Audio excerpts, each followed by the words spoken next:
Enggak? Sebelumnya terima kasih Pak udah mau meluangkan waktu buat menjawab pertanyaan-pertanyaan kita ya Pak. Jadi tujuan kami ke sini kami ditugaskan untuk membuat suatu modul gitu Pak. Dimana di jurusan akuntansi, tepatnya di materi praktikum akuntansi, perusahaan jasa, manufaktur, dan dagang gitu Pak. Nah, untuk di SMK Jaya Wisata ini, apakah ada modul yang biasa digunakan Pak? Untuk gitu. Gini aja, lebih mudahnya nggak usah ke saya nggak apa-apa. Artinya yang sama-sama akuntansi ya mungkin barangkali ya. Karena kalau saya kan memang bukan akuntansi. Kayaknya nanti ke Pak Dwi aja ya. Pak Dwi itu kan juga udah ngajar akuntansi. Jadi sebenarnya di sekolah ini patok aja di buku Erlangga itu aja. Itu kan sebagai bentuk fisik ya. Cuman kalau pengembangan kan, kalau modul kan sifatnya dinamis ya. Artinya itu patokan materi untuk yang memang diberikan kepada siswa bukunya, tapi untuk pengembangan kan dari guru sendiri. Kita memang dari banyak referensi ya. Contohnya modul pun tidak mungkin sedetail yang ada harus gini kan, minimal ada TP-nya ya kan, ada CP-nya, kalau terus ada alurnya, nah terus ada sintaknya mau menggunakan apa. Ya kalau untuk akuntansi cenderungnya kita pakai project ya. Karena di situ ada penugasan yang sifatnya berkelanjutan, itu project yang kita gunakan cenderungnya itu. Ya gitu. Dan untuk penugasannya pun biasanya dari gurunya sendiri dan selain dari buku ya pengembangannya. Untuk sendiri.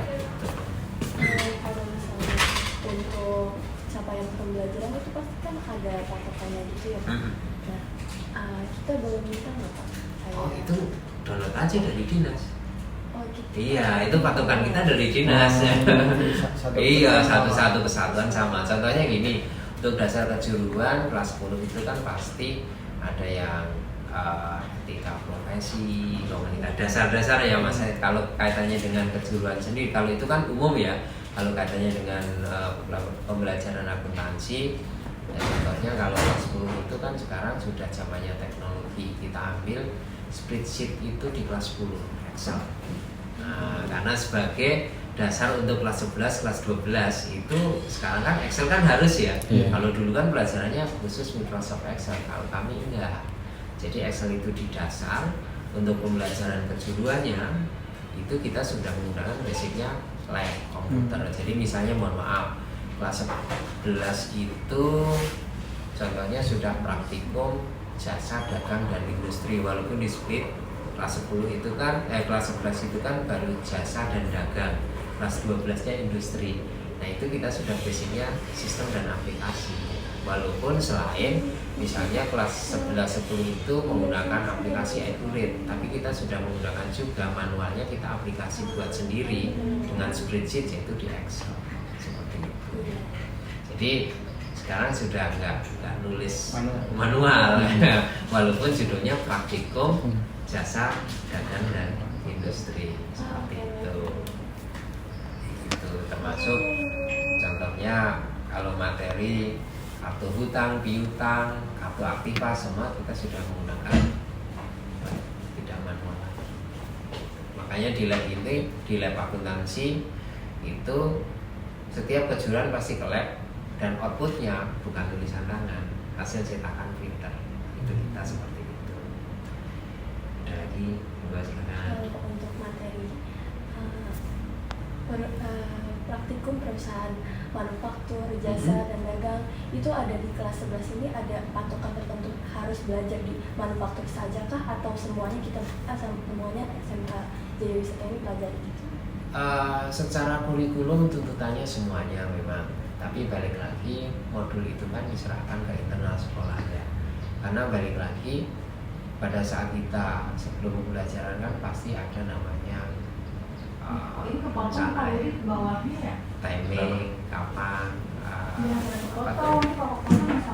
prosem harus ada kan. Nah, kaitannya itu yang sering terjadi itu karena di sini memang mohon maaf banyak kegiatan di luar ya. Contohnya ini kelas 10 AKL ini sudah kelas industri nih.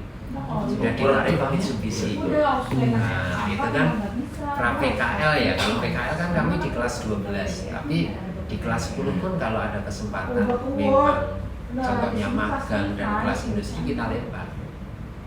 Ini 3 bulan ini baru mulai bulan 2 minggu kemarin ada di Mitsubishi Kalimalang. Nah, dilempar ya. Jadi kadang itu yang membuat capaian pembelajarannya tidak maksimal. Nah, kenapa? Ya, siswanya aja di luar. Padahal kita protanya, pasumnya harus belajar ini. Nah, ini kadang kalau di kami makanya yang sering kita nggak dapat materi itu biasanya di industri, mengaji perusahaan industri. Karena kenapa itu rencananya itu di kelas 12 rencananya, cuman karena ada waktu yang tersita ya fokus jasa dagang dulu di kelas 11. Nah, kelas 12 tinggal melanjutkan kalau waktunya cukup. Nah, seperti itu memang kendala kita seperti itu ya.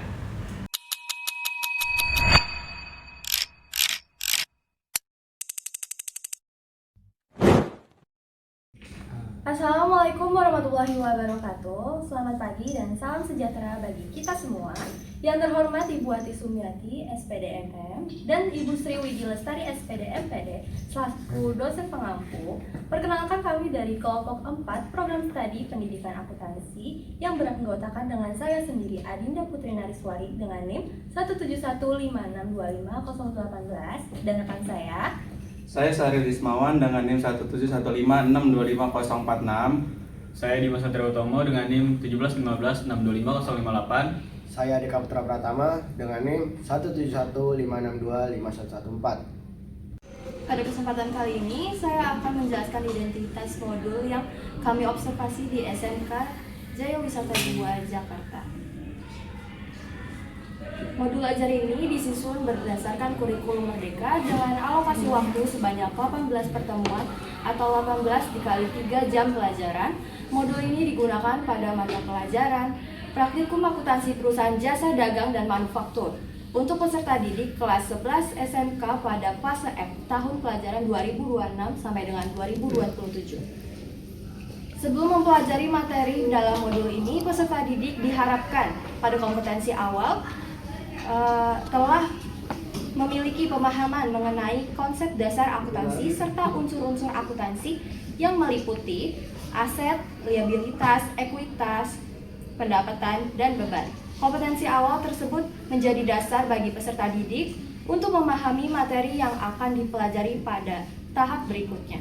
Selain berfokus pada penguasaan materi modul ini juga dirancang untuk mengembangkan dimensi profil lulusan, yaitu pada penalaran kritis, kolaborasi, kemandirian, dan komunikasi.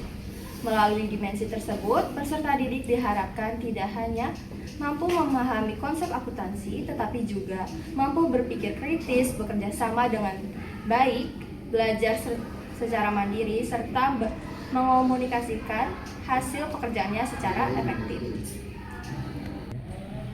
Selanjutnya ada desain pembelajaran. Yang pertama ada deskripsi, yaitu meliputi analisis dokumen sumber dan dokumen pendukung pada perusahaan untuk wajib pajak orang pribadi dan badan, baik yang telah menjadi pengusaha kena pajak maupun non PKP, yaitu pengusaha kena pajak. Proses pencatatan transaksi ke dalam jurnal umum atau khusus, pencatatan transaksi ke dalam buku pembantu kartu piutang, kartu liabilitas, dan kartu presiden dagang, serta posting jurnal umum atau khusus ke dalam buku besar. Penyusunan raca saldo, analisis transaksi penyesuaian, posting jurnal penyesuaian. Selanjutnya ada buku besar, neraca lajur, kemudian ada laporan perubahan modal, neraca, laporan arus kas, dan catatan atas laporan keuangan. Yang kedua ada capaian pembelajaran, yaitu menganalisa dokumen sumber dan dokumen pendukung pada perusahaan untuk wajib pajak orang pribadi dan badan, baik yang telah menjadi pengusaha kena pajak maupun non PKP, yaitu pengusaha kena pajak, serta menerapkan proses pencatatan transaksi ke dalam jurnal umum atau jurnal khusus. Selanjutnya ada transaksi ke dalam buku pembantu kartu piutang, kartu liabilitas, kartu persediaan barang dagang, posting jurnal umum, buku besar, neraca saldo, analisis transaksi penyesuaian, selanjutnya posting jurnal penyesuaian, neraca lajur, laporan laba rugi, laporan perubahan modal, neraca, laporan arus kas, dan catatan laporan keuangan, yaitu jurnal penutup selanjutnya. Kemudian yang ketiga ada tujuan pembelajaran. Yang pertama itu peserta didik mampu mengidentifikasi dan membedakan berbagai jenis transaksi keuangan yang telah terjadi berdasarkan bukti transaksi yang tersedia. Yang kedua, peserta didik mampu menganalisis transaksi keuangan ke dalam akun yang tepat. Ketiga, peserta didik mampu mengklasifikasikan transaksi ke dalam yang tepat serta sebagai dasar pencatatan akuntansi. Yang keempat, peserta didik mampu menyusun jurnal umum berdasarkan bukti transaksi perusahaan. Yang kelima, peserta didik mampu memposting transaksi dari jurnal umum ke buku besar secara benar. Keenam, peserta didik mampu menyusun neraca saldo berdasarkan saldo akun ke buku besar. Yang ketujuh, peserta didik mampu membuat jurnal penyesuaian pada akhir periode akuntansi. Kedelapan, peserta didik mampu menyusun kertas atas perusahaan jasa dagang dan manufaktur. Yang kesembilan, peserta didik mampu menyusun laporan laba rugi, perubahan modal, dan neraca perusahaan jasa. Kesepuluh, peserta didik mampu menyusun laporan keuangan perusahaan dagang sesuai prosedur akuntansi. Ke-11, peserta didik mampu menghitung dan mencatat persediaan barang dagang dengan metode yang tepat. Ke-12, peserta didik mampu menghitung harga pokok penjualan perusahaan dagang. Yang ke-13, perusahaan didik mampu menjelaskan karakteristik dan proses produksi perusahaan manufaktur. 14, peserta didik mampu mengkelompokkan unsur biaya produksi perusahaan manufaktur. Ke-15, peserta didik mampu menghitung harga pokok produksi perusahaan manufaktur. 16, peserta didik mampu menyusun laporan harga pokok produksi secara sistematis. 17, peserta didik mampu membuat jurnal penutup dan jurnal pembalik pada akhir periode. 18, peserta didik mampu menyusun siklus akuntansi lengkap dari perusahaan jasa, dagang, dan manufaktur secara mandiri. Selanjutnya ada kegiatan pembelajaran. Kegiatan pembelajaran dalam modul ini terdiri atas 3 tahap, yaitu kegiatan pendahuluan, kegiatan inti, dan kegiatan penutup. Pada kegiatan pendahuluan, guru membuka pembelajaran dengan salam, presensi, doa, motivasi belajar, persepsi, serta menyampaikan tujuan pembelajaran yang akan dicapai. Selanjutnya, pada kegiatan inti, peserta didik itu diharapkan dapat mengamati video dan materi pembelajaran, membaca serta memahami konsep yang dipelajari, mengajukan pertanyaan terkait materi, membuat rangkuman hasil belajar, berdiskusi dalam kelompok, menganalisis dokumen sumber, transaksi berdasarkan kasus yang diberikan, menyusun hasil diskusi, mempresentasikan hasil kerja di depan kelas, serta memberikan tanggapan terhadap presentasi kelompok lain. Selanjutnya, di kegiatan penutup, peserta didik melakukan refleksi terhadap pembelajaran yang telah berlangsung, menyampaikan kesan dan pemahaman yang diperoleh. Kemudian, guru memberikan umpan balik, apresiasi, serta informasi mengenai kegiatan pembelajaran berikutnya. Melalui rangkaian kegiatan tersebut, peserta didik diharapkan dapat memahami materi secara aktif, bermakna, dan mampu menerapkan konsep akuntansi dalam berbagai situasi nyata. Pertemuan pertama sampai ketiga membahas tentang analisis transaksi. Kemudian pertemuan yang keempat membahas tentang posting ke buku besar. Pertemuan yang kelima membahas tentang neraca saldo. Pertemuan yang keenam membahas tentang jurnal penyesuaian. Pertemuan yang ketujuh membahas tentang kartu kerja atau worksheet. Pertemuan yang ke-8 membahas tentang laporan keuangan perusahaan jasa. Pertemuan yang ke-9 membahas tentang laporan keuangan perusahaan dagang. Pertemuan yang ke-10 membahas tentang akuntansi persediaan barang dagang. Pertemuan yang ke-11 membahas tentang harga pokok penjualan. Pertemuan ke-12 membahas tentang konsep dasar perusahaan manufaktur.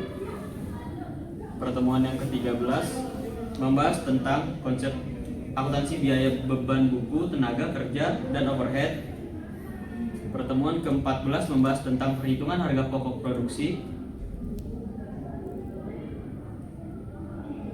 Pertemuan ke-15 membahas tentang penyusunan laporan harga pokok produksi. Pertemuan ke-16 membahas tentang jurnal penutup dan jurnal pembalik. Pertemuan ke-17 membahas tentang siklus akuntansi lengkap. Pertemuan ke-18 membahas tentang kesiapan perangkat gadget komputer internet bila digunakan. Selanjutnya saya akan menjelaskan mengenai asesmen yang digunakan dalam model ajar tersebut. Asesmen merupakan proses untuk mengetahui ketercapaian tujuan pembelajaran peserta didik. Pada modul ini digunakan 3 jenis asesmen, yaitu asesmen diagnostik, asesmen formatif, dan asesmen sumatif. Asesmen diagnostik adalah penilaian dilakukan sebelum pembelajaran dimulai untuk mengetahui kondisi peserta didik baik dari segi pengetahuan, keterampilan, maupun kesiapan. Tujuan asesmen diagnostik mengetahui pemahaman awal peserta didik terhadap materi yang akan dipelajari, mengidentifikasikan kesulitan belajar yang mungkin dimiliki peserta didik, dan membantu guru menentukan strategi, metode, dan pendekatan pembelajaran yang sesuai dengan kebutuhan peserta didik. Selanjutnya ada asesmen formatif.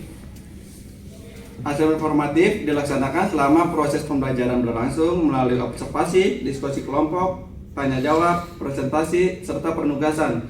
Tujuannya adalah untuk memantau perkembangan pemahaman peserta didik dan memberikan umpan balik secara langsung. Selanjutnya ada asesmen sumatif.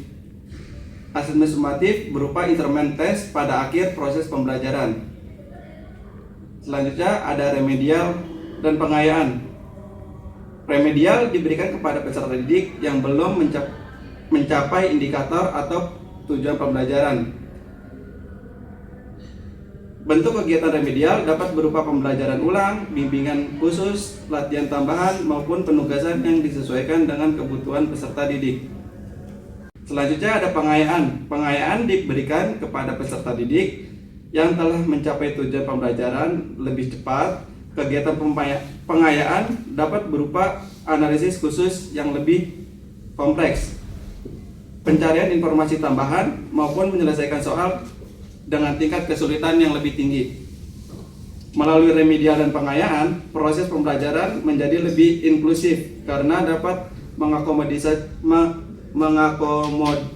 kemampuan peserta didik yang beragam. Selanjutnya ada refleksi siswa dan guru. Refleksi peserta didik bertujuan untuk membantu peserta didik mengevaluasi pemahaman,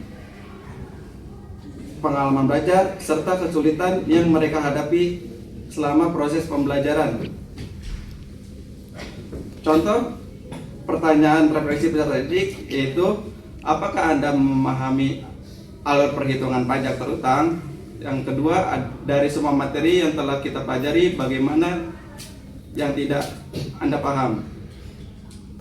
Selanjutnya ada ATP atau alur tujuan pembelajaran. Melalui ATP tersebut, secara berurutan ini, peserta didik diharapkan mampu memahami hubungan antara materi dalam siklus akuntansi serta memiliki keterampilan yang dibutuhkan untuk menyusun laporan keuangan secara tepat dan sistematis. Dengan demikian, ATP menjadi pedoman yang membantu guru dalam memecahkan pembelajaran dan membantu peserta didik mencapai kompetensi yang telah ditetapkan. Berikut contoh-contoh ATP tersebut.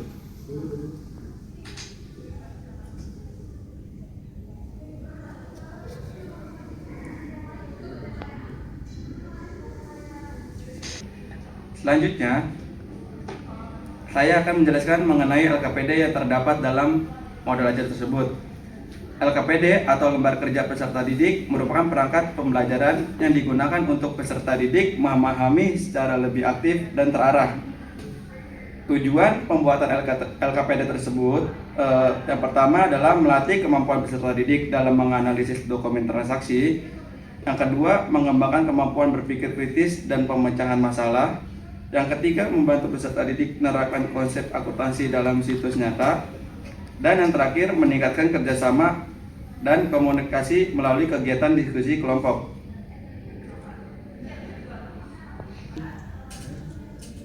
Dari observasi kelompok kita membuat 3 pertemuan LKPD. Yang pertama ada LKPD pertemuan awal. Yang kedua ada LKPD pertemuan tengah.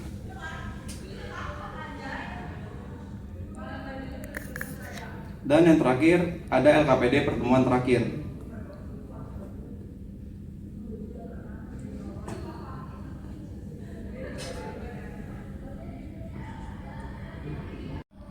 Berdasarkan hasil observasi terhadap modul ajar yang telah disusun, dapat disimpulkan bahwa pembelajaran telah dirancang sesuai dengan prinsip kurikulum mereka yang berpusat pada peserta didik. Modul memuat komponen yang lengkap, mulai dari capaian pembelajaran, tujuan pembelajaran, alur kegiatan, asesmen, hingga dengan LKPD. Proses pembelajaran dirancang secara aktif dan kolaboratif melalui kegiatan mengamati, berdiskusi, menganalisis kasus, serta mempresentasikan hasil kerja. Selain itu, pemanfaatan media digital dan pembelajaran berbasis masalah membantu peserta didik memahami materi secara lebih bermakna dan kontekstual. Dengan adanya modul ajar ini, diharapkan peserta didik tidak hanya menguasai konsep akuntansi saja secara teori, tetapi juga mampu menerapkannya dalam praktik pengembangan keterampilan, berpikir kritis, komunikasi kolaboratif, serta memiliki ketelitian dalam mengelola dokumen dan transaksi keuangan.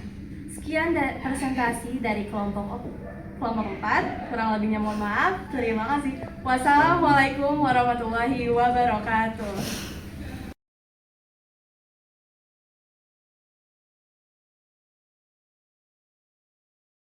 Audio Jungle.